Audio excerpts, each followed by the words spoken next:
Subscribe to our channel, press the bell icon and never miss an update from Latestly.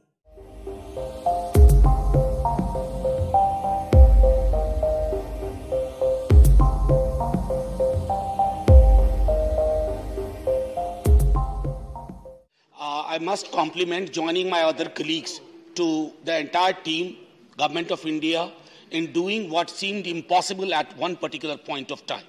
Having said that, Honorable Deputy Chairman Sir, there are two very specific queries. I just wish to understand, because Honorable External Affairs Minister has been a career bureaucrat and a fine bureaucrat. Did we read the emerging situation a little slowly?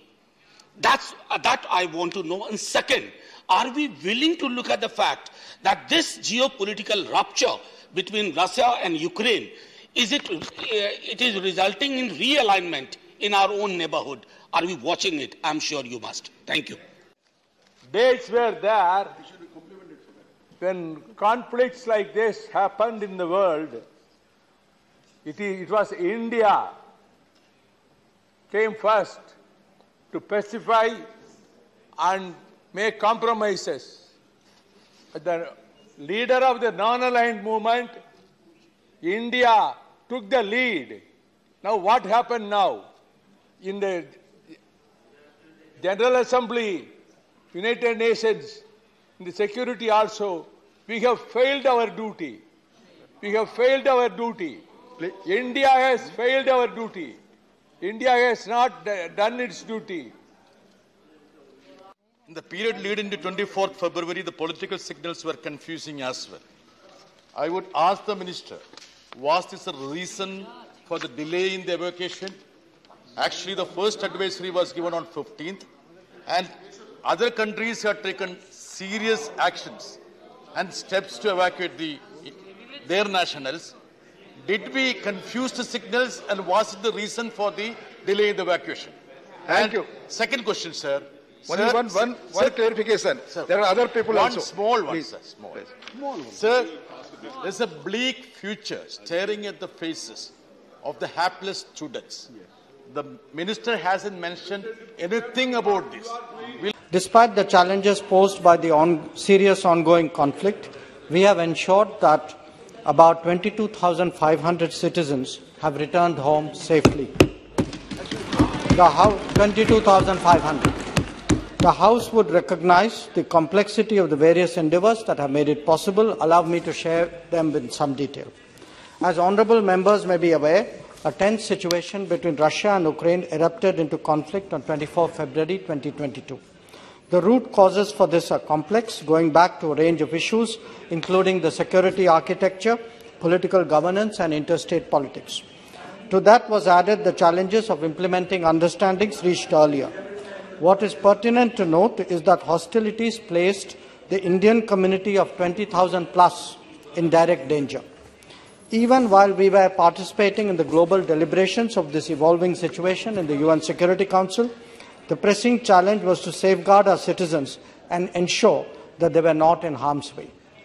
At the direction of the Prime Minister, we launched Operation Ganga, thereby undertaking one of the most challenging evacuation exercises during an ongoing conflict situation. Our community was dispersed across Ukraine, posing its own logistical challenges. The exercise was undertaken at a time when military actions, including airstrikes and shelling, were underway. It involved movement in a war-torn situation in a large country, at times lengths over 1,000 kilometers, and it required exiting borders clogged by an estimated 26 lakh refugees. The entire exercise involved a whole of the government approach, with the Prime Minister himself chairing review meetings almost on a daily basis. At the MEA, we monitored the evacuation operations on a 24/7 basis as well. We got excellent support from all the concerned ministries and organizations, including the Ministry of Civil Aviation, the Ministry of Defence, the National Disaster Response Force, the Indian Air Force and private airlines. There was effective coordination with state governments in ensuring that arrangements made by them for return of Indian nationals to their respective states once they landed in Delhi and Mumbai. In line with India's principle of Vasudhaiva Kutumbakam, foreign nationals were also evacuated from conflict zones and brought to India. They included about 150 citizens, actually 147 to be exact, of 18 countries, among them our immediate neighbors like Bangladesh and Nepal. Many of the Ukrainian nationals that are family members of Indian nationals have also been evacuated. We also provided free passage to Ukrainian nationals from India to Poland in our evacuation plan. He tells students or Indian nationals, saying if your stay is not essential, consider going back home. It is not something that is done lightly. It is something that students take very seriously, that other nationals also take. But I would like honorable members to understand the problem that the students faced. I have with me a list of universities. We approached, I don't want to take the name of the universities, but there was one big university which would not convert the mode of education to online, and in fact said that if anybody leaves at this time, they are jeopardizing their degree. There's a second university which said, I'll give you only online till February 25. There's a third university which said, I'll only give you for 2 weeks. One of them said, I'll give you till April 1. One of them said, I'll give you till May 1. Now, it is not correct. Please, no, please. Look, the students have a future. The students have a future. I care about it whether you do or not. This is not correct. So, the fact, sir, that all the honorable members should appreciate is that students were actually not encouraged, in fact positively discouraged by the universities from leaving, and this was part of the problem. The second issue, when I said confusing political signals, it was not confusing understanding. I'm not the person who's giving signals. I'm the person receiving signals. The signals actually came from the politics of that country. I will, for example, with your permission, sir, read out what the president of the country was saying at that time. He was publicly saying, President Zelensky, please don't be alarmed. What we should prevent at any cost is to prevent a spread of panic. Now, what was happening for students living in Ukraine was they were watching Ukrainian television. They were reading Ukrainian newspapers. They were seeing signals from the Ukrainian government saying, no, don't get alarmed, don't leave. In fact, you had leaders who were saying anybody leaving is contributing to a sense of panic. So I think, and we should also understand, sitting here, it is very easy to pass judgments saying you should have done this earlier or you should have done this faster.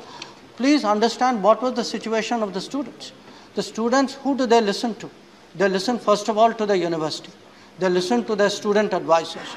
They listen to the local government. They listen to other students. They talk to their families and say, should I come back or not? But having said all that, let us also recognize about 4,000 of them actually returned due to our advisories. So please think that through. If our advisories were of no use, why did 4,000 people come back? The fact is, advisories impacted many people. There were also others who were in a predicament, and because of that predicament, many of them put it off. In fact, on the day the fighting broke out, there was actually a plane on its way, which we had to call back. So today, to make this very sweeping judgments that you should have done that or you should have done this, I think it is most of all, I mean, forget the government. We are used to criticism. Please think of the students. Don't tell students who are in that situation that at that time their judgment was wrong. I think they did what was they thought right under the circumstances, and we should not second guess them at this time. In fact, from our side, we also increased the number of flights at that time to encourage people to come and to reduce the cost of the flights back home. The second issue, which was raised by the Honorable Leader of Opposition, was regarding this unfortunate case of Naveen, and I've said it in my statement also. We will ensure that his mortal remains are brought back to this country. At this time, there are some processes at play. I don't want to share too many things at the moment until the picture is a little clearer. But I want to be very, very clear to the House through you, sir, that we will make every effort to bring back his mortal remains. So that assurance I am willing to give.